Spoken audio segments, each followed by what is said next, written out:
آج کی اس تقریب کا سرنامہ ہے، اور میلاد حضور کی ولادت باسعادت کی خوشی پر مسرتوں کے اظہار کا نام ہے، شکرانے کا نام ہے، اور آقا کریم علیہ السلام کے فضائل، شمائل اور خصائل کے تذکروں کا نام ہے۔ اللہ جل شانہ نے ہمیں حضور ختم المرتبت صلی اللہ علیہ وآلہ وسلم کی صورت میں جو انعام عطا کیا، اس کا شکرانہ ہے میلاد، سو وہ ہم ادا کرنے کے لیے جمع ہوئے ہیں۔ اور اگرچہ یہ جانتے ہیں، ٹیبل تھوڑا سا چیئر آگے 20،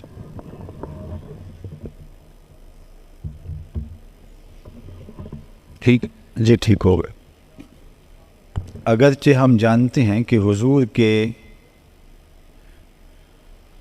میلاد کا، حضور کی ولادت کا، حضور کی صورت میں انعام خداوندی کا شکریہ حقیقت میں ادا نہیں ہو سکتا۔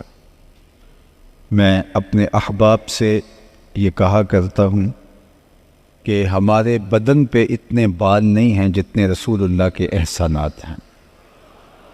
ہمارا بال بال قرض رسالت میں جکڑا ہوا ہے۔ ایک شب کا محفل میلاد کیا، ساری زندگی حضور کے ذکر کا چراغاں کرتے رہیں، ان کے نام کے جھنڈے اٹھا کے ان کے تذکروں کی خوشبو بانٹتے رہیں، پھر بھی حضور کی صورت میں انعام خداوندی کا شکریہ ادا نہ ہو پائے۔ خدا شناسی تو بڑی دور کی بات ہے، ہم خود شناس بھی نہیں تھے، ہمیں اپنے آپ کی بھی خبر نہیں تھی۔ حضور آئے تو ہمیں پتہ چلا کہ ہم کون ہیں۔ خود سے ملاقات بھی ان کی دہلیز پہ آ کے ہوتی ہے، اور اگر ان کا در نصیب نہ ہوتا تو ہم آج بھی اندھیروں میں بھٹک رہے ہوتے، آج بھی ہم ظلمتوں میں ٹھوکریں کھا رہے ہوتے، در بدری کا عذاب سہ رہے ہوتے، اگر ہمیں ان کی چوکھٹ نصیب نہ ہوتی۔ مجھے بتاؤ، انسان اشرف المخلوقات ہونے کے باوصف، وَلَقَدْ كَرَّمْنَا بنی آدمہ کا تاج اس کے سر پہ ہے، لیکن یہ مٹی کے بنے مادوؤں، پتھر کے بنے اصنام، لکڑی کے بنے اوثان اور مختلف دھاتوں کے بنے ہوئے بتوں کے چرنوں میں اپنی پیشانی کا تقدس پامال نہیں کرتا تھا، جسے یہ بھی پتہ نہ ہو کہ میں کون ہوں، جو خود شناس بھی نہ ہو، وہ خدا شناس کیسے ہوگا؟ جسے اپنی ذات سے بھی آگہی نہ ہو کہ میں کون ہوں۔ اشرف المخلوقات ہونے کے باوجود یہ درختوں کو پوجتا تھا، حشرات الارض کو اپنا معبود مانتا تھا، اجرام فلکیہ کے آگے سجدہ ریز ہوتا تھا، بلکہ انسان کی تاریخ تو اتنی شرمناک ہے کہ اس نے کیچوؤں کو، سانپوں کو، بچھوؤں کو اور حشرات الارض کو اپنا معبود مانا ہے۔ یہ ہے انسان کی تاریخ، یہ ہے اس کی نقبت اور رسوائی کا عالم، جو حضرت انسان کی بے توقیری اس کی اپنی نظر میں تھی۔ جو چیزیں حضرت انسان کی خدمت کے لیے، اس کی ضرورت کے لیے پیدا کی گئی ہیں، یہ ان چیزوں کو اپنا معبود سمجھ رہا ہے اور اپنا خدا مان رہا ہے، اور ان سے ہاتھ جوڑ کے حاجتیں طلب کر رہا ہے۔ وہ بے حس و بے حرکت مجسمے جو اپنے نفع نقصان کے مالک نہیں ہیں، ان کو اپنا خدا مان رہا ہے۔ یہ ہے انسان کی گراوٹ، یہ ہے اس کی ذلت، یہ ہے اس کی زبوں حالی، یہ ہے اس کی پستی، یہ ہے اس کی خود ناشناسی، اور یہ ہے اس کی رسوائی کا عالم۔ یہ تو حضور علیہ السلام نے آ کر کے بتایا کہ یہ تیرے معبود نہیں ہیں، تیری چوکھٹ کے فقیر ہیں۔ هو الذی خلق لکم ما فی الارض جمیعا، زمین میں جو کچھ پیدا کیا گیا وہ حضرت انسان کے لیے پیدا کیا گیا۔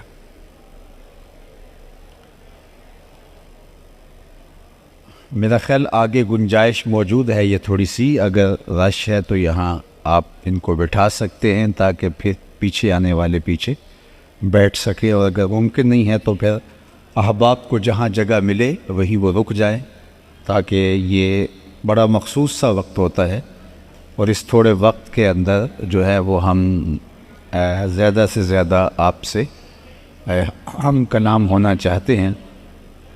تو اگر انتظامی امور اور بیٹھنے اٹھنے کے چکر میں یہ وقت گزر گیا تو یہ قیمتی وقت دوبارہ ہاتھ میں نہیں آئے گا۔ 2-1 منٹ کے اندر جو بھی منتظمین فیصلہ کرتے ہیں تو یہ آگے جو جگہ ہے، پیچھے جگہ ہوگی تو لوگ آ کے ترتیب سے بیٹھتے جائیں گے، اور آگے جگہ ہوگی تو لوگ پیچھے سے پھر آگے آنے کی کوشش میں لگے رہیں گے۔ تو تھوڑا 2-1 منٹ میں اس کو فیصلہ کر کے اس کو طے کر رہی ہے۔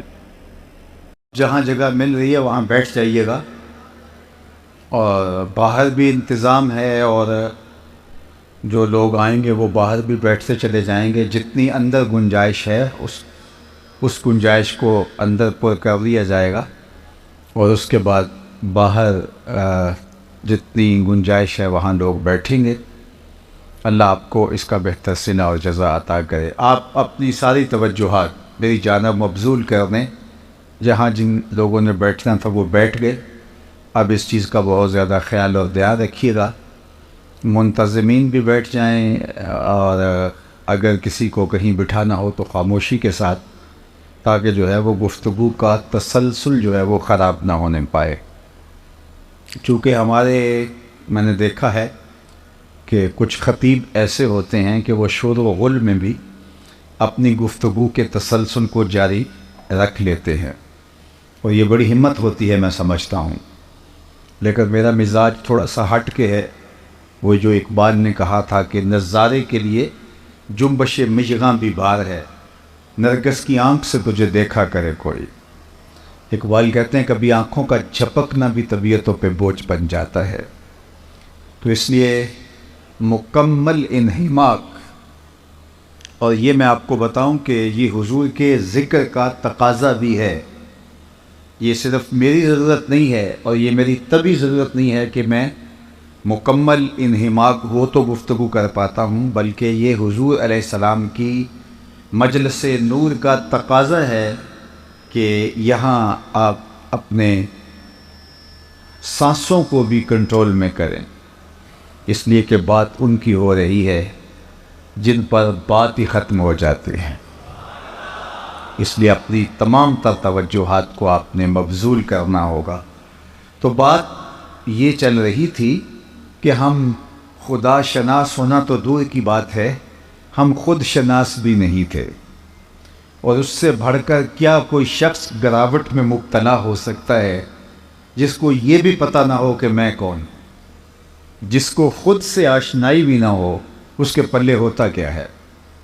اور انسان اشرف المخلوقات ہونے کے باوجود، نائب الہی ہونے کے باوجود، خلیفۃ اللہ فی الارض ہونے کے باوجود، یہ ان چیزوں کی پوجا پاٹ کر رہا تھا جو اس کی ضرورت اور خدمت کے لیے پیدا کی گئی۔ وہ تو حضور علیہ السلام نے آ کے بتایا، میاں یہ تیرے نوکر ہیں جن کو تو اپنا معبود سمجھ رہا ہے۔ هو الذی خلق لکم ما فی الارض جمیعا، زمین میں جو کچھ پیدا کیا گیا حضرت انسان، یہ تیرے لیے پیدا کیا گیا، تیری ضرورت کے لیے پیدا کیا گیا۔ یہ درخت جن کو تو پوج رہا ہے، یہ تجھے چھاؤں فراہم کرنے کے لیے، تجھے پھل فراہم کرنے کے لیے، تجھے آکسیجن فراہم کرنے کے لیے، تیرے ایندھن کے کام آنے کے لیے پیدا کیے گئے ہیں، تو ان کو معبود سمجھ رہا ہے۔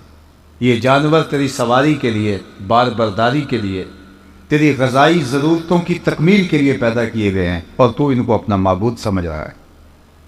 یہ اجرام فلکیہ، چاند سورج ستارے تیری راہوں میں روشنی اجالنے کے لیے، تیرے ذوق نظارہ کی تسکین کے لیے پیدا کیے گئے، اور تو ان کو اپنا معبود سمجھ رہا ہے۔ نہیں تو دیکھ، تو چاند کو اپنا معبود سمجھتا ہے نا، یہ دیکھ انگلی اٹھتی ہے اور وہ ٹکڑے ہو کے قدموں میں آتا ہے۔ سورج کو رب مان رہا ہے، یہ دیکھ اشارہ ہوتا ہے اور وہ بھاگتا ہوا عصر کے وقت پہ آتا ہے۔ درختوں کو پوچھتا ہے، جا میں نہیں، تو ہی کہہ دے تمہیں اللہ کا رسول بلا رہا ہے۔ درخت بھاگتا ہوا حضور کے قدموں میں آ کے سلامی دیتا ہے۔ اب انسان کی آنکھ کھلتی ہے کہ میں کون ہوں، میری شناخت کیا ہے، اور میں کن کو معبود سمجھ بیٹھا جو کہ میرے نوکر اور میرے خادم تھے۔ اے تماشا گاہ عالم روئے تو کجا بہرے تماشا بھی روی۔ کائنات کا چرخ تو انسان تیرے لیے گھوم رہا ہے، اور تو ان کے آگے اپنی پیشانی کے تقدس کو پامال کر رہا ہے۔ اب انسان کی آنکھ کھلتی ہے اور شعور بیدار ہوتا ہے، ذات سے ملاقات ہوتی ہے، خود آشنائی کے اجالے نصیب ہوتے ہیں۔ تو اب اس کا لہجہ تبدیل ہوتا ہے، اور اب یہ کہتا ہے ستاروں سے آگے جہاں اور بھی ہیں۔ اب اسے سمجھ آئی تو راز کن فقاں ہے، اپنی آنکھوں پر عیاں ہو جا، خودی کا رازداں ہو جا، خدا کا ترجمہ ہو جا، خودی میں ڈوب جا غافل، یہ سر زندگانی ہے، نکل کر حلقہ شام و سحر سے جاوداں ہو جا، مسافے زندگی میں سیرت فولاد پیدا کر، شبستان محبت میں حریر و پرنیاں ہو جا، گزر جا بن کے سیلے تند روح کو ہو بیاباں سے، گلستان راہ میں آئے تو جوئے نغمہ خواں ہو جا، تیرے علم و محبت کی نہیں ہے انتہا کوئی، نہیں ہے تجھ سے بڑھ کر ساز فطرت میں نوا کوئی۔ اب انسان کو پتہ چلا، اب اس کو اپنی ذات سے ملاقات ہوتی ہے، وہ خود شناس ہوتا ہے۔ تو حضرت انسان کو جو اس کی ذات کا شعور نصیب ہوا، وہ اس دہلیز پہ آ کے نصیب ہوا، اور جنہیں یہ در نہیں ملا وہ آج بھی اندھیرے میں ہیں۔ یہ بالکل اپنی ہمسائیگی میں چلے جائیے، پی ایچ ڈی ڈاکٹر ہے، اور بت کے آگے ہاتھ جوڑے کھڑا ہے، جو اپنے بدن پہ بیٹھی مکھی بھی نہ اڑا سکے، وہ تیری ضروریات کا کفیل کیسے ہو سکتا ہے؟ لیکن وہ بت کے آگے ہاتھ جوڑے اس سے مرادیں مانگ رہا ہے۔ دوسری جانب M B B S doctor ہے، اور وہ گائے کے پیشاب کو تبرک سمجھ کے چسکیاں لے لے کے پی رہا ہے۔ اس کی طبیعت میں کوئی نفاست نہیں ہے کہ وہ اس تعفن کو محسوس کر سکے، لیکن اس کی گمراہی نے، حضور کا در نصیب نہ ہونے نے اس کو اندھا کر رکھا ہے، اور وہ گائے کے پیشاب کو تبرک سمجھ رہا ہے۔ دوسری جانب میں ایک اپنا ذاتی واقعہ شیئر کیا کرتا ہوں کہ ہماری مسجد کی ٹوٹیوں پر ایک کوئی 8-9 سال کا بچہ، دوسری تیسری کلاس کا طالب علم ہوگا، اپنے پائنچے کو مل مل کے دھو رہا تھا۔ اس نے کوئی ضرورت سے زیادہ پانی کھول دیا، تو میں نے اس کو جھڑکنے کے لہجے میں کہا کہ تو نے اتنا زیادہ پانی کھول کے رکھا ہے۔ تو وہ لجاجت بھرے لہجے میں مجھے کہتا ہے کہ جناب میں اسکول جا رہا تھا تو کسی جانور کے پیشاب کے چھینٹے میرے پائنچے پہ گر گئے، تو میں ان کو دھو رہا، تو میں سوچ میں ڈوب گیا کہ اس ڈاکٹر کو تو پتہ نہیں چلا جس نے ایم بی بی ایس کیا ہے، اور وہ گائے کے پیشاب کو تبرک سمجھ رہا ہے، اور یہ 8-7 سال کا بچہ، تیسری چوتھی کلاس کا طالب علم، یہ اپنے پائنچے کے اوپر پڑے ہوئے پیشاب کے چھینٹے بھی گوارا نہیں کرتا۔ تو میرے اندر سے آواز آئی کہ وہ ہے ڈاکٹر، لیکن اس کے ہاتھ میں دامن میرے حضور کا نہیں، اور یہ ہے بچہ ماں نے گھٹی میں پیاری حضور کا دیا تھا، اس لیے تقدس اس کی روح تک اتر آیا ہے، اور اس کو جانور کے پیشاب کے غیر مری چھینٹے بھی گوارا نہیں ہیں۔ یہ ہے تقدس جو حضور کے نام سے جڑا ہوا ہے اور اس کی روح تک اتر آیا ہے۔ تو زندگی کا جتنا بھی نور ہے، زندگی کا جتنا بھی تقدس ہے، وہ ملتا ہے حضور کی چوکھٹ سے، اور اگر کسی کو یہ چوکھٹ نہیں ملی تو وہ آج بھی ظلمت میں ہے، وہ آج بھی اندھیرے میں ہے۔ تو پھر ہمارا رواں شکریہ ادا کرے گا، ہماری خرد سلامیاں پیش کرے گی، ہمارا شعور وجد میں آ جائے گا اور اس پیارے نبی کی مدح کرنے لگ جائے گا، اور اس کیفیت کو محفل میلاد کہا جاتا ہے۔ اس کیفیت کو محبت کہ میں نے حضور کو دیکھا ہے۔ استاد ابراہیم ذوق نے اپنے شاگردوں سے کہا تھا، یہ آواز ٹھیک ہے، اس کو آگے پیچھے نہ کرنا، اپنے شاگردوں سے کہا تھا، آنے والی صدیاں تم پہ ناز کریں گی اے لوگو، تم نے ذوق کو دیکھا، تم نے ذوق سے باتیں کی ہیں۔ کہا زمانہ تم پہ فخر کرے گا کہ تم نے استاد ابراہیم ذوق کو دیکھا ہے۔ اقبال ایک موقع پہ کہتے ہیں کہ نسیم تشنا ہی نہیں، اقبال کچھ اس پہ نازاں، فخر ہم کو بھی ہے شاگردی داغ سخنداں کا۔ تو کوئی کسی کو دیکھ چکا ہو تو وہ اس پہ ناز کرتا ہے کہ میں نے فلاں کو دیکھا ہے، میں نے فلاں کو دیکھا ہے۔ تو مجھے یہ بتائیے، آپ کے شہر کے لوگ اس بات پہ ناز کرتے ہیں کہ ہم نے محدث اعظم پاکستان کی زیارت کی ہے، جنہوں نے دیکھا ہے وہ بجا طور پہ ناز کرنے کا حق رکھتے ہیں۔ تو جنہوں نے ایک عاشق رسول کو دیکھا تو ان کی آنکھیں اس بات پہ اپنے لیے اعزاز اور فخر کا تقاضا کریں اور کہیں کہ ہمیں یہ ناز ہے کہ ہم نے حضور کے اس عاشق صادق کو دیکھا ہے۔ تو جس نے کسی شخص کو دیکھا ہو وہ ناز کرے، اور جس کی آنکھوں نے جمال محمد مصطفیٰ کو دیکھا ہو تو وہ اپنے مقدر پہ کتنا ناز کرے گا۔ تو حضرت ابو طفیل صحابی ہے، اور اس وقت دنیا سے صحابی ایک ایک کر کے رخصت ہو چکے، اور یہ آخری صحابی ہیں روئے زمین پہ۔ تو حج کے موسم میں حاجیوں کے پاس آ کے کہتے ہیں اونچے ٹیلے پہ کھڑے ہو کے، لوگوں صرف میں رہ گیا ہوں جس نے حضور کو دیکھا ہے، اور کوئی پوچھنا ہے تو پوچھ لو، پھر تمہیں کوئی صحابی نہیں ملے گا۔ تو لوگوں کا ہجوم ان کے گرد جمع ہو گیا۔ جنہیں حج کرنے کی سعادت نصیب ہوئی ہے وہ جانتے ہیں کہ حج ایک سالانہ عبادت ہے جو سال میں ایک بار ہی ہوتی ہے۔ تو حج عمومی طور پہ زندگی میں لوگ ایک بار ہی کرتے ہیں، اللہ کچھ خوش نصیب لوگوں کو بار بار بھی یہ سعادت عطا کرتا ہے۔ تو حج کے موقع پہ ہم نے دیکھا ہے کہ کوئی عالمانہ وضاقطع کا شخص مل جائے تو لوگ اس کو حج کے مسائل پوچھتے دکھائی دیتے، چونکہ اکثر لوگ پہلی بار گئے ہوتے۔ لیکن اگر کوئی ہر سال بھی جاتا ہو تو جس طرح عید کے موقع پہ عید کا طریقہ بتانا ہی پڑتا ہے، تو حج کا طریقہ بھی ہر بار تازہ کرنا ہی پڑتا ہے۔ تو حج کے موقع پہ کوئی شخص مل جائے تو لوگ اس کو گھیر دیتے ہیں اور حج کے مسائل پوچھتے۔ اب ایک صحابی مل گیا ہے تو لوگوں نے حج کے مسائل پوچھے ہوں گے کہ تم نے حضور کو دیکھا ہے، حضور کو حج کرتے دیکھا، کیا طریقہ تھا وقوف مزدلفہ کا، وقوف عرفات کا طریقہ کیا تھا، حضور نے رمی جمار کیسے فرمائی ہے، قربانیاں کیسے کی ہیں، طواف زیارہ کیسے کیا ہے، رکن یمانی پر حضور رکے ہیں نہیں رکے ہیں، حجر اسود کے بوسے کس طرح حضور نے لیے ہیں، مطاف میں حضور کا انداز طواف کیا تھا، اللہ کے محبوب علیہ الصلوۃ والسلام کے خطبے کے مندرجات کیا تھے جو مقام عرفات میں حضور نے دیا۔ صحابہ نے ایک ایک چیز پوچھی ہوگی، لیکن اس کا جواب نفی میں ہے، کسی نے بھی حج کے بارے میں کوئی مسئلہ نہیں پوچھا۔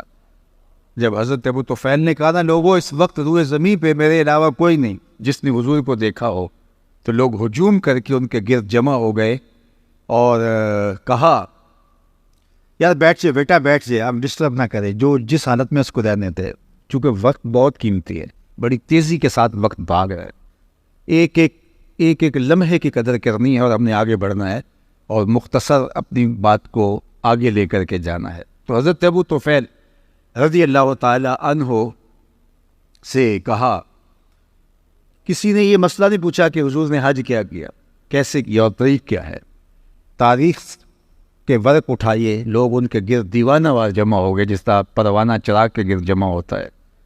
تو کہا کہ صف لنا رسول اللہ صلی اللہ علیہ وآلہ وسلم، آپ نے حضور کو دیکھا ہے تو ہمیں بتائیے حضور کی زلفیں کیسی تھی، حضور کا چہرہ کیسا تھا، حضور کی مبارک آنکھیں کیسی تھی، ہمیں حضور کا حلیہ بیان کیجیے۔ تو حضرت ابو طفیل نے 3 لفظوں میں حضور کا حلیہ بیان کیا، اور وہ 3 لفظ آپ یاد بھی کر سکتے، اور یہ میرا محبوب موضوع ہے حسن محمد کا قصیدہ پڑھنا صلی اللہ علیہ وآلہ وسلم، یہ میری عزتوں کا ظرف ہے، اور یہ میرا مرغوب اور میرا محبوب موضوع ہے، اور یہ امت کی ضرورت ہے۔ اقبال نے کہا تھا کہ اے تہی از ذوق و شوق و سوز و درد، تو نشناسی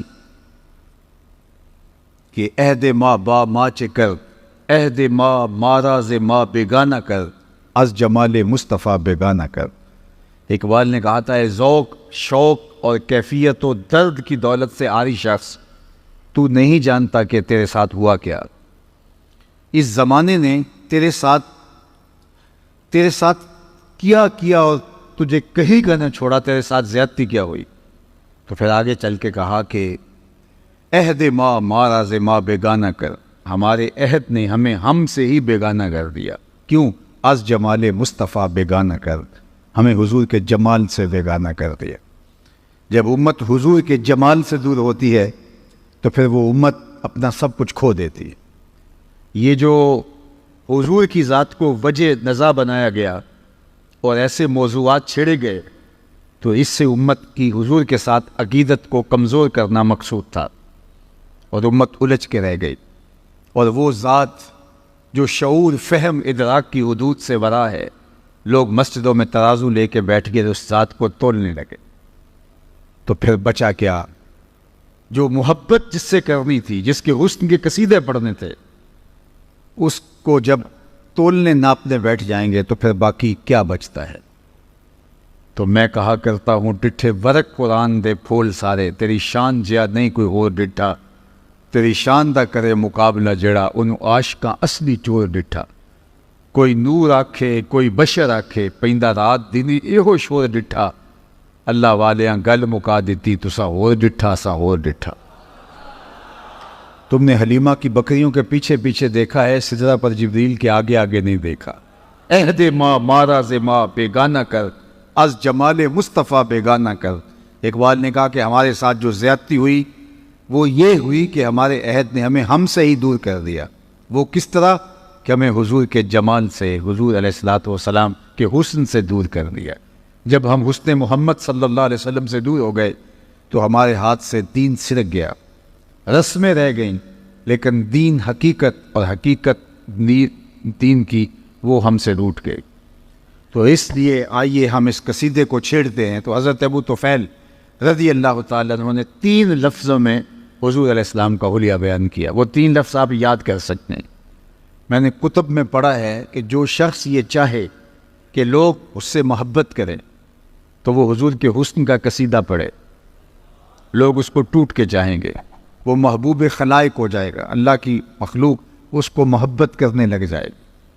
اب طویل قصیدہ حضور کے حسن کا جو اصحاب نے کہا، ام معبد نے کہا، سیدنا علی المرتضیٰ نے کہا، اور حضرت ام سلمہ نے کہا، برا بن عازب نے کہا، اور باقی لوگوں نے کہا، وہ تو ہم یاد نہیں کر پائیں گے، لیکن یہ 3 لفظ ہم میں سے ہر کوئی یاد کر سکتا ہے اگر وہ عزم مصمم کر لے کہ میں نے ان کو یاد کرنا ہے۔ عربی متن کے ساتھ یاد ہو سکتا ہے۔ تو حضرت ابو طفیل کو صحابہ نے، تابعین نے کہا کہ اچھا آپ نے حضور علیہ السلام کو دیکھا ہے؟ انہوں نے کہا جی، میں تو آنکھیں حضور کی دیدار سے، میری آنکھیں جو ہے وہ حضور کے دیدار کا شربت پیتی رہی ہیں، میں تو جی بھر کے دیکھا ہے۔ تو انہوں نے کہا صف لنا رسول اللہ، پھر ہمیں حضور کا حلیہ بیان کیجیے۔ تو حضرت ابو طفیل نے 3 لفظوں میں حضور کا حلیہ بیان کیا، سنیے۔ کان رسول اللہ صلی اللہ علیہ وآلہ وسلم ابیض ملیحا مقصدا، 3 لفظوں میں حضور کا حلیہ بیان کیا۔ سب سے پہلا، کان رسول اللہ صلی اللہ علیہ وآلہ وسلم ابیض، حضور چٹے رنگ کے تھے۔ پہلے حضور کی رنگت بیان کی، ابیض سفید رنگ کے، بالکل چونے کی طرح حضور کا رنگ سفید نہیں تھا، بلکہ اس میں سرخی کی آمیزش تھی۔ مزید تفصیلات میں اگر جائیں تو بالکل سفید رنگ اس طرح کا نہیں تھا، بلکہ اس میں آمیزش تھی سرخی کی، جس سے جو ہے وہ حسن نمایاں ہوتا ہے، اور یہ اللہ نے اپنے محبوب علیہ السلام کو شان عطا کی۔ اور آپ اگر میری گفتگو کو غور سے سن رہے ہیں اور آخری شخص تک میری بات پہنچ رہی ہے، تو میں آپ کو بتاؤں کہ دادا جو پوتے کا عرفی نام رکھ لیتا ہے اور لاڈ سے اس نام سے پکارتا ہے، عمومی طور پہ دادے کی جان ہوتی ہے پوتے میں، تو وہ اس کا کوئی عرفی نام رکھتا ہے لاڈ سے، پیار سے، نک نیم جسے کہتے ہیں، اور اس سے وہ پکار کر کے خوش ہوتا ہے۔ حضور علیہ السلام کے دادا حضرت عبد المطلب نے حضور کا ایک عرفی نام رکھا ہوا تھا، اور آپ اگر پوچھیں وہ کیا تھا تو وہ ابیت تھا۔ جب وہ لاڈ سے پکارتے کہتے یا ابیدو، اے گورے رنگ والے، اور خاندان میں حضور کا نام بطور ابیت چلتا تھا۔ حضور کے چچا جناب ابو طالب نے جو حضور کا قصیدہ پڑھا ہے تو اس میں بھی انہوں نے یہی کہا، وَأَبْيَضُ يُسْتَسْقَى الْغَمَامُ بِوَجْهِهِ سَمَالَ الْيَتَامَ عِصْمَةٌ لِلْأَرَامِلِ، یہ میرے گوری رنگت والا بھتیجا جس کے چہرے کو دیکھ کے بادل امٹ کے آ جائے۔ اللہ اکبر، یتیموں کا سہارا ہے اور بیواؤں کا آسرا ہے۔ سَمَالُ الْيَتَامَ عِصْمَةٌ لِلْأَرَامِلِ، تو ابیت سب سے پہلے حضور علیہ السلام کے رنگ کا ذکر کیا۔ سارے نقوش اچھے ہوں، قد قامت بہت اچھی ہو، اعضاء متناسب ہوں، لیکن رنگ کالا ہو تو حسن نمایاں نہیں ہو پاتا۔ تو سب سے پہلے انہوں نے حضور کے رنگ کو بیان کیا، کان رسول اللہ صلی اللہ علیہ وآلہ وسلم ابیت۔ دوسری بات، ملیحن، حضور کا حسن نمکین تھا۔ ایک ہوتا ہے میٹھا حسن، دیکھو تو تڑپ جاؤ، اور ایک ہوتا ہے ملی حسن، نمکین حسن، دیکھو تو دیکھتے رہ جاؤ۔ خود فرمائے انا املہ و اخی یوسف اصبح، میں نمکین حسن کا مالک ہوں اور میرا بھائی یوسف میٹھا حسن رکھتا تھا۔ حضرت یوسف علیہ السلام کا حسن میٹھا تھا اور حضور کا حسن ملی تھا، نمکین تھا۔ نمکین حسن کے اندر کشش زیادہ ہوتی ہے، ملی کی کشش سبھی سے زیادہ ہوتی ہے۔ اب یہ طے ہے تو حضرت یوسف علیہ السلام کے چہرے سے نقاب ہٹتا تو لوگ تاب نہ لاتے اور ہوش سلامت نہ رہتے، زنان مصر نے انگلیاں تک کاٹ ڈالے۔ تو یہاں ایسا کوئی واقعہ پیش نہیں آیا۔ تو یہ بات شاہ عبد الرحیم محدث دہلوی کے جو ہے، شاہ عبد الرحیم محدث دہلوی جو شاہ ولی اللہ محدث دہلوی کے والد ہیں، انہوں نے خواب میں حضور سے مل کر کے یہ سوال عرض کیا۔ اور یہ بات ذہن میں رکھیے کہ جس نے خواب میں حضور کو دیکھا اس نے میرے حضور کو ہی دیکھا۔ فرمایا جس نے مجھے خواب میں دیکھا اس نے مجھے ہی دیکھا۔ شیطان خواب کے اندر آ کر کے بھی میری مثل ہونے کا دعویٰ نہیں کر سکتا۔ جس نے مجھے دیکھا اس نے مجھے ہی دیکھا۔ اب شاہ عبد الرحیم محدث دہلوی جو والد ہیں شاہ ولی اللہ محدث دہلوی کے، یہ کہتے ہیں میں نے خواب میں حضور کی زیارت کی اور میں نے حضور سے کچھ سوال کیے، حضور نے ان کے جوابات ارشاد کیے۔ آپ کی مارکیٹ سے کتاب دستیاب ہے، در ثمین فی مبشرات النبی الامین، یہ شاہ ولی اللہ کی ہے محدث دہلوی علیہ رحمۃ۔ اور شاہ ولی اللہ وہ ہیں جن کو تمام مکاتیب فکر کے لوگ اہل تشریح کے علاوہ اپنا امام اور مقتدا مانتے۔ یہ غیر متنازع شخصیت ہے برصغیر پاک و ہند کی۔ انہوں نے در ثمین کے اندر یہ واقعہ لکھا جو میں آپ کے سامنے عرض کرنے جا رہا ہوں۔ وہ کہتے ہیں کہ میرے والد شاہ عبد الرحیم نے خواب میں حضور کی زیارت کی اور زیارت کرتے ہوئے حضور سے سوال کیا کہ حضور آپ کا فرمان ہے انا املہ و اخی یوسف اصبح، میں نمکین حسن کا مالک ہوں، میرے بھائی یوسف کا حسن میٹھا تھا، اور وہاں زنان مصر کی انگلیاں کٹ گئی اور یہاں کوئی ایسا واقعہ پیش نہیں آیا، تو اس کی کیا وجہ ہے؟ تو حضور نے جو جواب دیا وہ سنیے۔ آقا نے جو جواب دیا خواب میں، وہ در ثمین فی مبشرات النبی الامین میں حضرت شاہ ولی اللہ نے لکھا۔ آقا کریم نے فرمایا جمالی مستور عن اعین الناس غیرۃ من اللہ، اے عبد الرحیم، اللہ نے میرے حسن کو لوگوں کی نظروں سے غیرت محبت کی وجہ سے چھپا کے رکھا ہے۔ کوئی محب نہیں چاہتا کہ میرا کوئی محبوب دیکھے۔ یہ محب کی غیرت ہوتی ہے کہ وہ اپنے محبوب کو خود ہی دیکھنا چاہتا ہے۔ قتیل شفائی نے کہا تھا اس حد تلک بڑھ گئی ہے بے اعتمادی کہ تجھ کو تجھ سے بھی چھپانا چاہتا، وہ تو چاہتا ہے وہ آئینہ بھی نہ دیکھے۔ تو کہا کہ میرے رب نے میرے حسن کو لوگوں کی نظروں سے چھپا کے رکھا ہے۔ جمالی مستور عن اعین الناس غیرۃ من اللہ، یہ اس کی غیرت محبت ہے کہ میرے حسن کو ظاہر نہیں کیا گیا. اور صوفیاء کہتے ہیں 70,000 بشریت کے پردے حضور کے جمال پہ ڈالے گئے ہیں. اللہ اکبر. اور اگر وہ پردے اٹھ جاتے کوئی حضور کے جلووں کی تاب ہی نہ لا سکتا. یہی بہتر ہے کہ وہ پردے میں روح پوش رہے. وہ اگر پردہ اٹھا دے تو کسے ہوش رہے, کون تاب لا سکے. اور مولانا حسن رضا نے کہا علیہ رحمہ نے, وہ اگر جلوہ کریں کون تماشائی ہو, وہ اگر جلوہ کریں کون تماشائی ہو. اگر وہ رخ سے نقاب ہٹا دے اور حقیقت محمدیہ کھل جائے تو کون ہے کہ جو ان جلووں کی تاب لا سکے. تو جناب یوسف علیہ السلام کا ماجرا کہ ان کا حسن بے نقاب تھا اور حضور کا حسن 70,000 بشریت کے پردوں میں ملفوف تھا.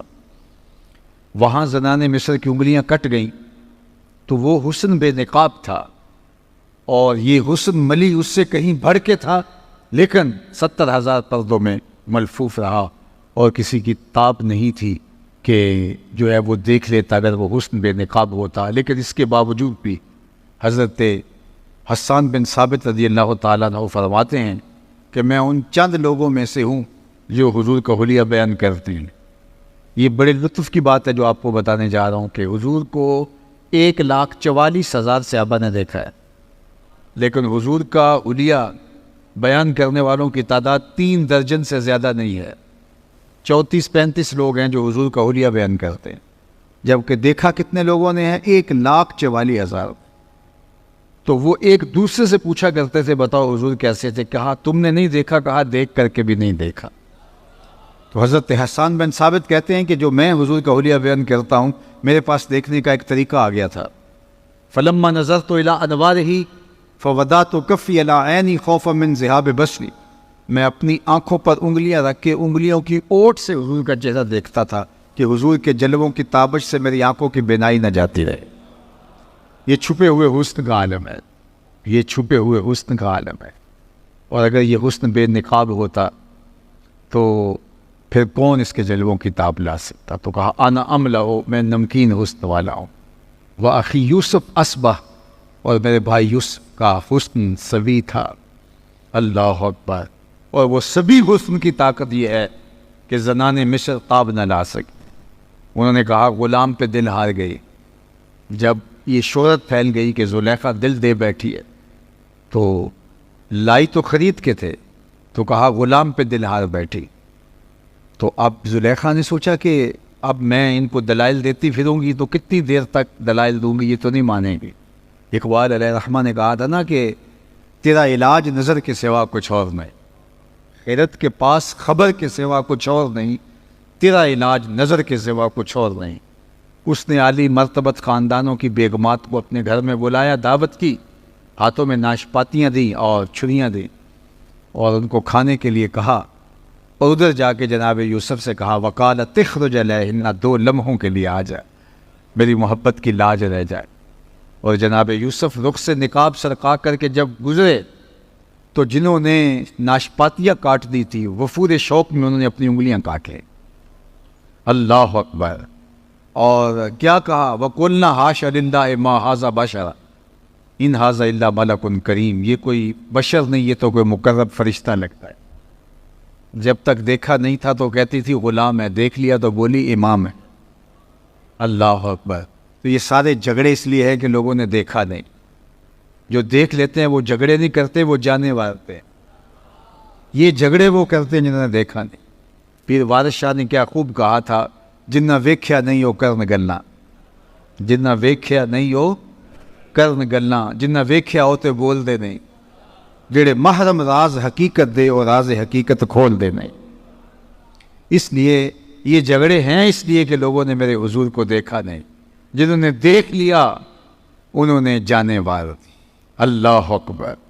تو کہا کان رسول اللہ صلی اللہ علیہ وآلہ وسلم ابید ملیحن, ان کا حسن ملی تھا. حضرت ابو ہریرہ بولتے کل قمر لیلۃ البدر لم ارا قبلہ ولا بعدہ مثلہ. کیا پوچھتے ہو, 14ویں رات کے چمکتے ہوئے چاند کی طرح حضور کا چہرہ تھا.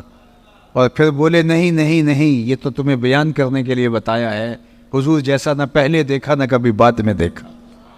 اور حضرت حسان بن ثابت کہتے ہیں کہ دیکھتے کیسے، کسی ماں نے جنم دیا ہوتا تو دیکھتے، خدا نے وہ سچا ہی پن چھڑیا جہدے وچ محمد نو ٹالیا سی، حسینہ جمیلہ دا منہ موڑ دیتا، محمد بنا کے قلم توڑ دیتا، ایسا پیکر تراشا کہ دنیا دیکھتے ہی رہ گئی۔ اللہ اکبر، ایسا نورانی پیکر تراشا، ایسا ہنسی پیکر تراشا کہ زمانے نے جو ایسا نہ پہلے دیکھا نہ بعد میں دیکھا۔ اللہ اکبر، لکھاں آئے لوگ زمانے تے، محبوب خدا جا کوئی نہیں، لکھاں سونے بن بن بیندے نے، او دی خاک پا جا کوئی نہیں۔ اللہ نے جو جمال دیا، جو خوبصورتی دی، جو حسن دیا، جو چہرے کے اوپر چمک دھمک عطا کی، اللہ اکبر، وہ حضور کی شان تھی۔ حضرت ام المومنین سیدہ عائشہ رضی اللہ تعالیٰ عنہ چرخہ کاٹ رہی تھی، اور حضور اپنے گھر کا کام کاج خود اپنے ہاتھوں سے کر لیتے تھے۔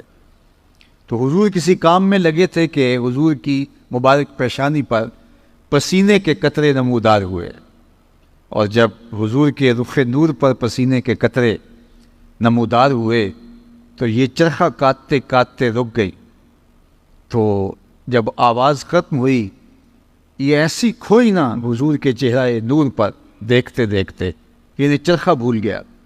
تو حضور علیہ السلام اپنے دھیان میں کام کر رہے تھے، تو جب دیکھا چرخے کی آواز بند ہو گئی تو حضور نے دیکھا تو عائشہ رک کے ٹک ٹکی باندھ کے حضور کے چہرے کو دیکھ رہی ہے۔ تو حضور نے کہا عائشہ کیا ہوا؟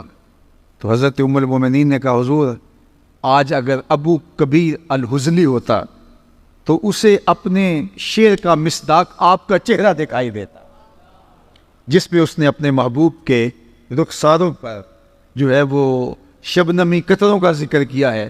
تو یہ حضور علیہ السلام کی مبارک پیشانی اور حضور علیہ السلام کا رخ نور، بلکہ حضور بھی جانتے تھے کہ عائشہ حسن شناس ہے، اور آقا کریم علیہ السلام سے جس طرح ام المومنین پیار کرتی تھی، تو ایک دن حضور نے بھی کالے رنگ کی چادر کی بکل کی اور حضور تشریف لائے، اور ام المومنین موجود تھی۔ تو حضور نے کہا کیفا ترینی یا عائشہ، عائشہ بتاؤ آج کیسا لگ رہا ہوں، آج حسن خود ناز میں آ گیا ہے۔ اللہ اکبر، کیفا ترینی یا عائشہ، عائشہ کیسا لگ رہا ہوں؟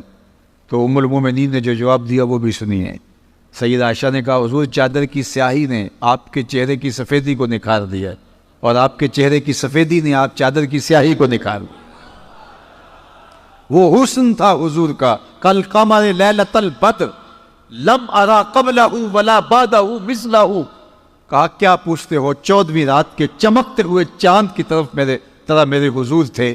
اور حضرت حسان بن ثابت کہتے ہیں نہیں تم نے کیا دیکھا کہ خدا نے تو اس جیسی شکل ہی کسی کی نہیں بنائی۔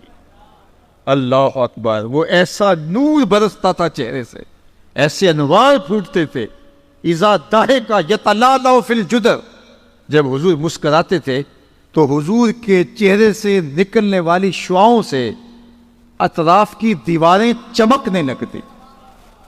حضرت انس بن مالک رضی اللہ تعالیٰ عنہ فرماتے ہیں کہ میں 7 یا 8 سال کی عمر کا تھا جب حضور مکے سے ہجرت فرما کے مدینہ تشریف لائے، اور جب حضور کا وصال ہوا تو اس وقت میری عمر 17 یا 18 سال تھی۔ تو کہتے ہیں کہ جب حضور تشریف لائے مدینہ المنورہ میں تو میں 7 اور 8 سال کا تھا، اور لوگ حضور کو دیکھنے کے لیے گئے تو میں بھی گیا۔ تو حضرت انس بن کعب کہتے ہیں میں نے اس دن سے روشن دن زندگی میں کبھی نہیں دیکھا، اور دوسری بات کہتے ہیں کہ حضور کے مبارک چہرے سے جو نور نکلتا تھا مدینے کی کچی دیواروں پر اس کی روشنی پڑتی تھی۔ اللہ اکبر۔ ابن ماجہ کے شارح نے لکھا کہ ایک تو ہوتا ہے نا کہ ویسے ہی مانوی روشنی کی بات کر یا جناب آپ آ گئے تو محفل میں نور آ گیا، اس سے تر و تازگی اور روشنی مراد ہوتی ہے، تر و تازگی مراد ہوتی ہے، فرحت و روحانیت مراد ہوتی ہے۔ لیکن ابن ماجہ کے شارح لکھتے ہیں کہ ایسا نہیں تھا کہ حضور کے آنے سے ایک رونق آ گئی اور اس کو انہوں نے نور کہا نہیں، لوگوں نے واقعی اپنی آنکھوں کے ساتھ مدینے کی دیواروں پر حضور کے چہرے سے نکل کر عکس پڑھتے ہوئے دیکھا تھا، اور حضور کے چہرے سے پڑھنے والے عکس سے مدینے کی کچی دیواریں بھی روشنیاں بانٹ رہی تھیں۔ یہ حضور کے چہرے کے اجالے تھے، یہ حضور علیہ السلام چہرے کا نور تھا۔ ایک صحابی تھے قتادہ بن ملحان رضی اللہ تعالیٰ عنہ، ایک دن گزرے تو حضور علیہ السلام کو ان کو پیار آ گیا، تو آقا کریم نے اپنے دونوں ہاتھ اور ہتھیلیاں قتادہ بن ملحان کے چہرے پہ پھیر دی، اور ان کا چہرہ روشن ہو گیا۔ اب سنیے، ایک صحابی ہیں، وہ فرماتے ہیں کہ میں قتادہ بن ملحان کو ملنے گیا، حضور کے وصال کے بعد کی کہانی ہے، اور وہ بہت بیمار بھی تھے اور بوڑھے بھی تھے۔ کہتے ہیں میں ان کو ملنے گیا تو وہ چارپائی پہ بیٹھے ہوئے تھے اور میں ان کی پائنتی کی جانب بیٹھ گیا، اور میرا رخ ان کے چہرے کی طرف تھا اور ان کا رخ جو ہے وہ میری طرف تھا۔ تو ان کے گھر سے کوئی فرد گزرا تو ظاہر ہے کہ میری تو پشت تھی ادھر، میں تو قتادہ بن ملحان کے چہرے کی طرف دیکھ رہا تھا، اور گزرنے والا میری پشت سے ان کے گھر کا کوئی شخص گزرا تو حضرت قتادہ بن ملحان کا چہرہ حضور کے ہاتھوں کے لگنے سے اتنا روشن ہو گیا تھا، وہ فرماتے ہیں فَأَبْصَرْتُهُ فِي وَجْهِ قتادہ، میں نے اس گزرنے والے کے عکس کو حضرت قتادہ کے چہرے میں دیکھا۔ اللہ اکبر! جن کے ہاتھوں کے لمس سے چہرے آئینے کی طرح روشن ہو جائیں، ان کے اپنا چہرہ نور کی صورت اور عالم کیا ہوگا۔ اسی لیے ام المومنین سیدہ عائشہ رضی اللہ تعالیٰ عنہا فرماتی ہیں کہ میں گھر میں کوئی چیز سی رہی تھی کہ میرے ہاتھوں سے سوئی گر گئی، اور حضور کا گھر ہے اور دیے میں جلانے کے لیے تیل بھی نہیں، مالک کونین ہیں، گو پاس کچھ رکھتے نہیں، دو جہاں کی نعمتیں ہیں ان کے خالی ہاتھ میں۔ تو کہا حضور کے گھر میں دیے میں جلانے کے لیے تیل بھی نہیں، اور میں پریشان تھی کہ اب یہ گمی ہوئی سوئی کیسے ملے گی، اتنے میں حضور تشریف لے آئے۔ تو آپ سنیے ام المومنین کیا کہہ رہی، فَتُبُيِّنَتِ الْإِبْرَةُ بِشُعَاعِ نُورِ وَجْهِهِ، کہتی ہے جو ہی حضور تشریف لائے، حضور کے چہرے سے اتنی روشنیاں نکلی، اتنے اجالے پھوٹے کہ میں نے گمی ہوئی سوئی کو تلاش کر دیا۔ یہ چمک اور دھمک تھی اس چہرے کی کہ وہ چہرہ نور بانٹتا تھا، وہ چہرہ اجالے بانٹتا تھا۔ کل قمر لیلۃ البدر لم ارى قبلہ ولا بعدہ مثلہ، اللہ اکبر! کہا میں نے ان جیسا نہیں دیکھا، نہ کبھی پہلے دیکھا نہ بعد میں دیکھا۔ مکھ چند بدر شاہ شانی ہیں، متھے چمک دی لاٹ نورانی ہیں، کالی زلف تے اکھ مستانی ہیں، مخمور رکھی ہیں مد بھریاں۔ اور میرے امام نے کہا کہ بلبل نے گل ان کو کہا، کمری نے سروے جاں فضا۔ بلبل کی ان منتہائے پرواز تو یہی ہے کہ وہ کسی کو پھول کہہ دے، پھول سے آگے بلبل سوچ بھی نہیں سکتی، لیکن اس نے بھی پھول کہہ دیا۔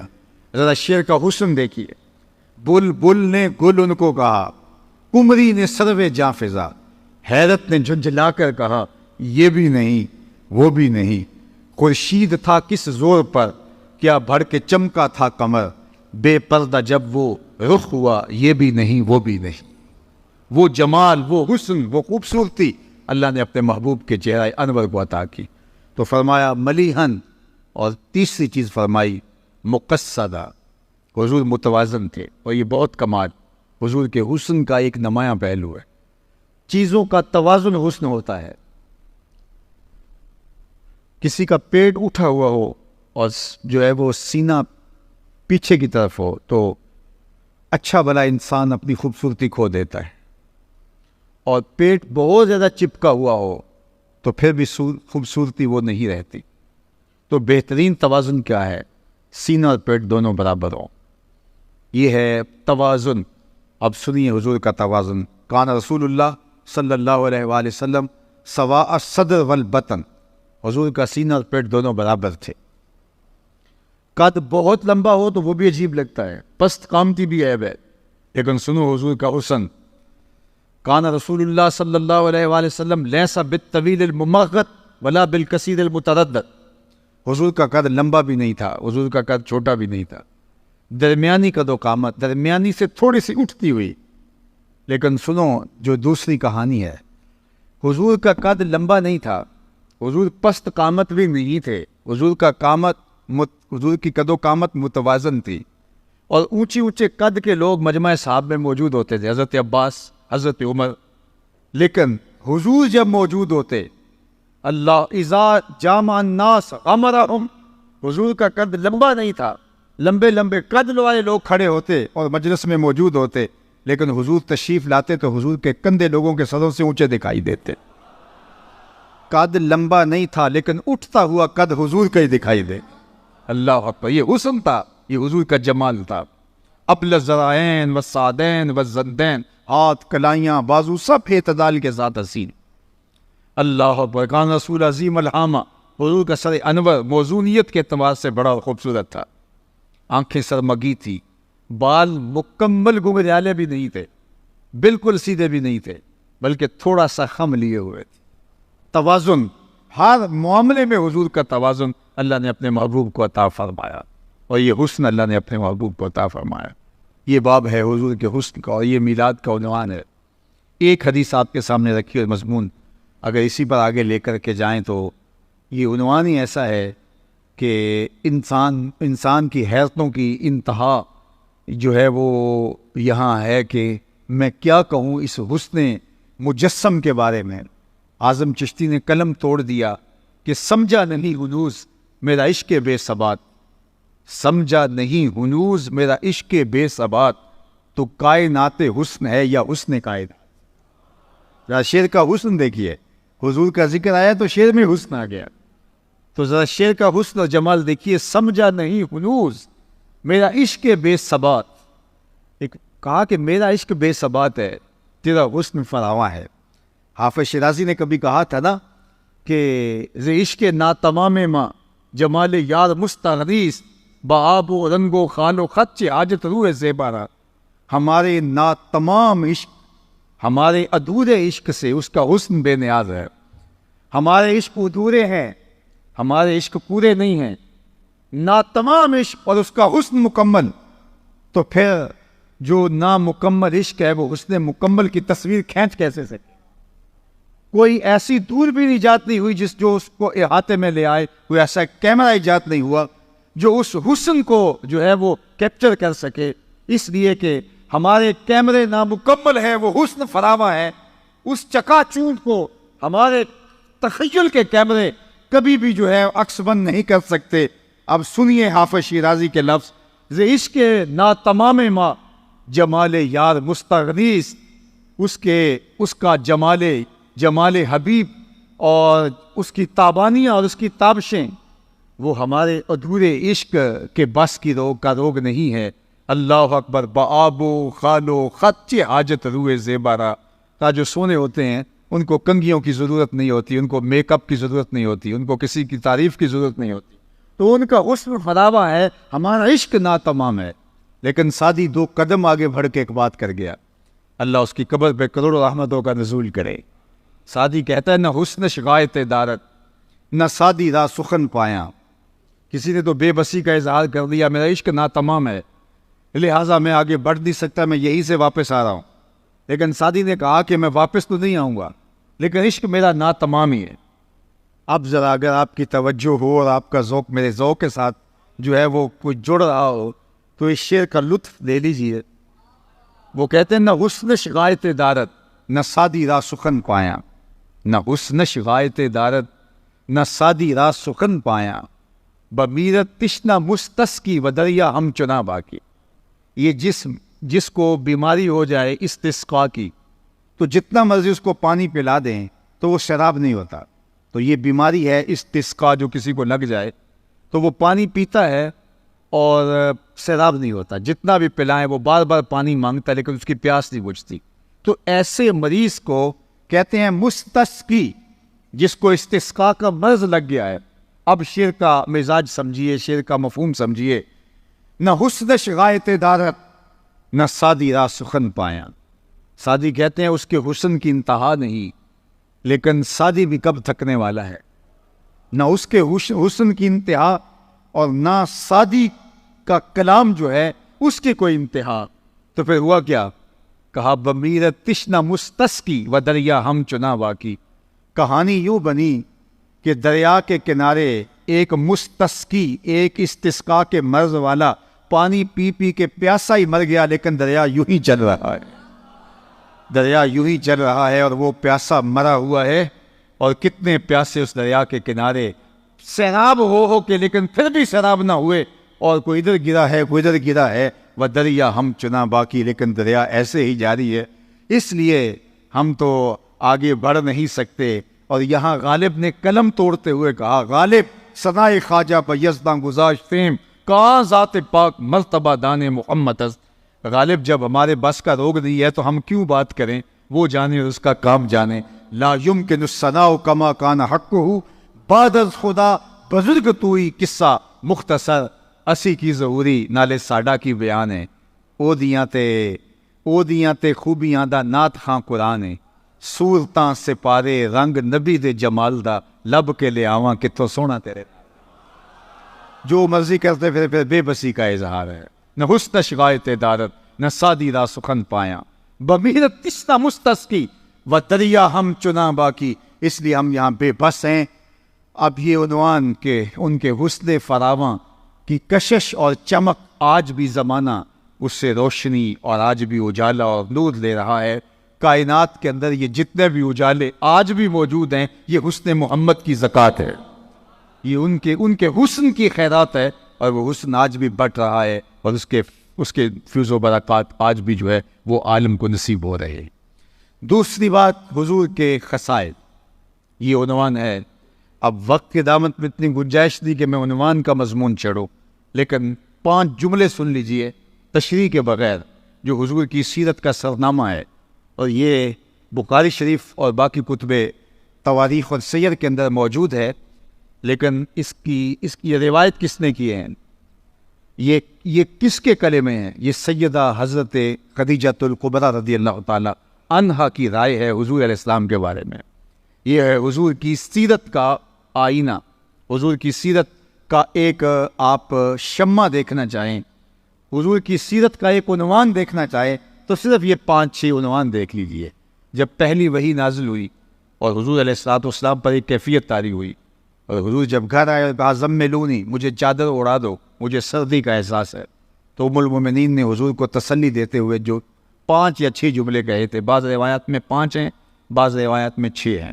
وہ جملے کیا تھے؟ انہوں نے کہا کلا واللہ لا یخزیک اللہ ابدا, اللہ کی قسم آپ کا رب آپ کو کبھی بھی بے آبرو نہیں ہونے دے گا, آپ کا رب آپ کو کبھی بھی بے آبرو نہیں ہونے دے گا. کیوں؟ اب سن لیجئے, یہ حضور کی سیرت کے 5 نمایاں پہلو ہیں, اور یہ ہم سنے بھی. میں اس کی تشریح میں نہیں جانے کا وقت چونکہ سمٹ گیا, لیکن میں چاہوں گا کہ سنتے سنتے میں اور آپ اپنا جائزہ لیں کہ کیا ہم نے اپنے نبی کی محبت میں اپنے اندر یہ 5 وصف پیدا کر لیے ہیں.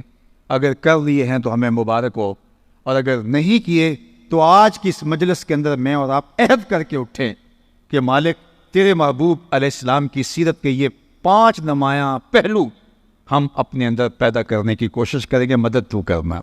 اور میلاد رسول میں ہم یہ دعا مانگ رہے ہیں, اللہ حضور کی سیرت کے یہ 5 وصف ہمارے سینوں کے اندر ڈال دے اور ہماری طبیعتوں کے اندر ان کو راسخ کر دے. تو انہوں نے کہا کلا واللہ لا یخزیک اللہ ابدا, آپ کا رب آپ کو کبھی بھی پریشان نہیں ہونے دے گا, بے آبرو نہیں ہونے دے گا. کیوں؟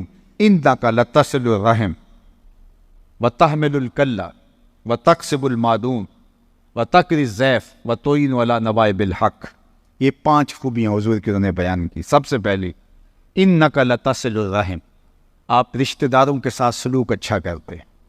یہ حضور کی سیرت کا نمایاں پہلو جو ام المومنین نے حضور کے سامنے بیان کیا وہ یہ تھا, انک لتصل الرحم, آپ صلہ رحمی کرتے ہیں, رشتہ داروں کے ساتھ آپ کا سلوک بہت اچھا ہے. دوسری بات وتحمل الکلہ, جس کا کوئی بوجھ اٹھانے والا نہیں اس کا بوجھ آپ اٹھاتے ہیں. تیسری بات وتکسب المعدوم, جس کا کوئی کمائی کرنے والا نہیں ہے اس کی ضرورت کو آپ پورا کرتے ہیں. وتقری الضیف, اور آپ مہمان نواز ہیں. اور 5ویں چیز وتعین علی نوائب الحق, اللہ کے راستے میں کوئی مشکل میں پھنس جائے تو آپ اس کے ساتھ کھڑے ہوتے دکھائی دیں. یہ 5 وصف میں دیکھوں کہ میرے اندر آپ کے اندر اگر موجود ہیں تو ہمیں مبارک ہے, اور اگر نہیں ہیں تو ہمیں یہ اوصاف حمیدہ, یہ حضور کی شخصیت کے نمایاں پہلو ہیں. اور ایک امتی کو اپنی تعلیم, اپنے نبی کے اخلاق کا عکس اپنے اندر پیدا کرنا چاہیے. جب حضرت ابوبکر صدیق رضی اللہ تعالیٰ عنہ ایک دن کفار سے تنگ آ کر شہر مکہ چھوڑ کے جانے لگے تو ابن الدغنہ جو قریش کا ایک سردار تھا وہ راستے میں ملا, اور اس نے کہا ابوبکر کدھر جا رہے ہو؟ کہا آپ کے شہر کے لوگوں نے تنگ کر دیا, میں شہر چھوڑ کے جا رہا ہوں. تو اس نے کہا آپ جیسے لوگ شہر چھوڑ کر نہیں جائیں گے. ابن الدغنہ نے کہا کہ میں آپ کو پناہ دیتا ہوں, آپ جیسے لوگ شہر چھوڑ کے نہیں جائیں گے. کیوں؟ انک لتصل الرحم, آپ صلہ رحمی کرتے ہیں. وتحمل الکلہ, اور لوگوں کا بوجھ اٹھاتے ہیں، وَتَقْسِبُ الْمَعْدُومَ، اور جس کا کوئی بوجھ اٹھانے والا نہیں، جس کا کوئی کمانے والا نہیں، اس کے لیے کمائی کرتے ہیں، وَتَقْرِي الضَّيْفَ وَتُعِينُ عَلَىٰ نَوَائِبِ الْحَقِّ۔ حضرت ابو بکر صدیق کو ابن الدعنہ نے کہا کہ تمہارے اندر یہ وصف ہیں، اور جس شخص کے اندر ایسے وصف ہوں اس کو شہر نہیں چھوڑ کے جانا چاہیے ورنہ شہر اجڑ جائیں گے۔ تو جو وصف میرے حضور کے تھے، ابن الدعنہ نے کہا کہ وہ وصف ابو بکر میں ہیں، تو ابو بکر تو شہر چھوڑ کے نہیں جائے گا، تم مکے میں ہی رہو گے۔ اب یہ تھا حضور علیہ السلام کی محبت کا عکس ہے۔ میں اور آپ ہم کہتے ہیں ہم حضور علیہ السلام کے عاشق ہیں، لیکن یہ صرف ہم زبان اور ہونٹوں سے کہتے ہیں، یہاں سے لفظ نکلتے ہیں فضا میں بکھر جاتے ہیں، ہمارے کردار کے ساتھ کوئی جڑ کے دیکھے تو ہم کچھ اور ہوتے ہیں، کردار حضور کا کچھ اور ہے۔ تو اگر ہم واقعی عاشق رسول ہیں تو یہ 5 وصف ہمارے اندر ہوں، اور باقی بھی اوصاف جو حضور کے ہیں ان کا عکس ہمارے اندر پایا جائے، کم از کم یہ وصف تو ہماری زندگی کا لازمہ ہے، ایک عاشق رسول کا نصاب ہے۔ اور سیدنا صدیق اکبر رضی اللہ تعالیٰ عنہ کو ابن دغنہ کہتا ہے آپ کے اندر یہ 5 چیزیں، آپ کیسے جا سکتے ہیں شہر چھوڑ کے؟ تو میں اور آپ دیکھوں کہ ہم اگر دعویٰ محبت کرتے ہیں، محبت کا دعویٰ اپنی جگہ پہ، لیکن اس کے تقاضے کیا ہیں؟ اللہ کے محبوب علیہ السلام نے دیکھا کہ حضور وضو کر رہے ہیں اور وضو کا پانی صحابہ زمین پہ نہیں گرنے دیتے، تو اگر یہ میں ما حملکم علی ھذا، تمہیں اس بات پر کس نے ابھارا ہے کہ میرے وضو کے پانی کو زمین پر نہیں گرنے دے رہے جبکہ میں نے اس کا تمہیں حکم نہیں دیا؟ تو انہوں نے کہا حب اللہ و رسولہ، اللہ اس کے رسول کی محبت۔ حضور کا وضو کا پانی صحابہ اپنے ہاتھوں پہ لیتے ہیں، منہ پہ مل لیتے ہیں، اور جس کو وہ پانی نہیں ملتا وہ گیلے ہاتھوں سے ہاتھ رگڑ کے منہ پہ مل لیتا ہے۔ حضور نے حکم تو نہیں دیا تھا لیکن محبت اس کا تقاضا کرتی تھی، اور صحابہ وضو کا پانی زمین پر نہیں گرنے دے رہے۔ اللہ اکبر، صحاح کی روایت۔ حضور علیہ السلام نے کہا کہ تمہیں اس بات پہ کس نے ابھارا؟ تو انہوں نے کہا حب اللہ و رسولہ، اللہ اس کے رسول کی محبت نے۔ تو اللہ کے محبوب نے جو ارشاد فرمایا وہ سن لیجئے۔ حضور نے فرمایا کہ جو چاہتا ہے اللہ اس کا رسول اس سے محبت کرے اور وہ اللہ اس کے رسول سے محبت کرے تو اس کو 3 کام کرنے چاہیے۔ ایک تو جب بھی بولے سچ بولے، اور دوسرا اپنے ہمسایوں کے ساتھ سلوک اچھا کرے، اور تیسرا جب اس کے پاس امانت رکھی جائے تو اس میں خیانت نہ کرے۔ یدی تمہارا وہ عمل کہ تم میرے وضو کے پانی کو زمین پر گرنے نہیں دیتے، تمہارا یہ عمل بہت اچھا ہے، لیکن یہ نہیں کہ اس عمل پر ہی تمہارا فوکس رہے اور تم ہمسایوں کے حقوق پامال کر بیٹھو۔ تمہارا فوکس اس عمل پہ رہے کہ میرے پانی کو زمین پر نہیں گرنے دیتے، لیکن تمہاری زبان سے جھوٹ نکل جائے۔ تو کہا یہ تمہارا عمل، اس پہ حضور نے نفی نہیں کی، لیکن کہا کہ تم یہ اس لیے کر رہے ہو نا کہ اللہ کے رسول کی محبت اور اللہ کی محبت، تو کہا اگر یہ تم چاہتے تمہیں یہ 3 کام بھی کرنا پڑیں گے۔ تو جھنڈیاں لگاؤ، میں اس کا انکار نہیں کرتا، چراغاں کرو، میں اس کا انکار نہیں کرتا، آپ اپنی گلیوں کو سجاؤ، آراستہ کرو، یہ تمہیں اجازت ہے، لیکن کبھی ہمسایوں کے حقوق پامال نہ ہونے دے۔ بلکہ میں ایک بات کہوں، شاید میرے کچھ ہم مسلک مجھ سے ناراض بھی ہو جائیں، لیکن میں آپ کو کہوں کہ اگر اس بار آپ چراغاں نہیں کر سکتے اور آپ کے محلے کے اندر کچھ لوگوں کا میٹر اس لیے کٹ رہا ہے کہ وہ بل دینے کی اہلیت نہیں رکھتے، تو آپ چراغاں کرنے کی بجائے ان کا بل دے دیں تو اللہ کے رسول زیادہ خوش ہوں گے۔ یہ تمہیں کرنا ہوگا، لوگوں کی ضرورتوں کا خیال۔ چراغاں بھی کریں اور بل بھی دیں، یہ تو بہت اچھی بات ہے، لیکن آپ کے اختیار میں اگر ایک چیز ہے تو آپ اگر یہ کر لیں تو حضور کی خوشنودی کا سبب ہو سکتا ہے۔ بلکہ میں نے تو ایک زمانے میں کہا تھا کہ جتنا جو ہے وہ چھت بنا کر کے مختلف گوٹے اور تاروں کی جتنے پیسے آپ گلی کے اوپر لگاتے ہو، تھوڑے سے پیسے اور ڈال کر کے اگر نیچے والی گلی پکی کر دو تو یہ تو صرف 10 دن کے لیے ہے اور وہ پوری عمر کے لیے ہے، تو میلاد والا رسول تم سے زیادہ خوش ہوگا۔ تو ہم نے یہ دیکھنا ہے، ہر پہلو سے دیکھنا ہے۔ لازمی نہیں ہے کہ ایک بندہ بات کر رہا ہو، درست کر رہا ہو، آپ کا عشق ضروری اس کے اوپر فتوے لگا رہا ہو، اس کو سوچ بھی لو کہ جو کہہ رہا ہے وہ سچ کہہ رہا ہے، درست کہہ رہا ہے، اور حالات کو پوری طرح سے نگاہ میں رکھ کے کہہ رہا ہے۔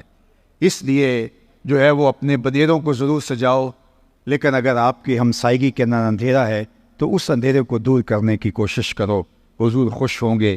اِنَّكَ لَتَصِلُ الرَّحِمَ وَتَحْمِلُ الْكَلَّ وَتَكْسِبُ الْمَعْدُومَ وَتَقْرِي الضَّيْفَ وَتُعِينُ عَلَىٰ نَوَائِبِ الْحَقِّ۔ تیرے اوصاف کا ایک باب بھی پورا نہ ہوا، زندگیاں ختم ہوئیں اور قلم ٹوٹ گئے، و آخر دعوانا ان الحمد للہ.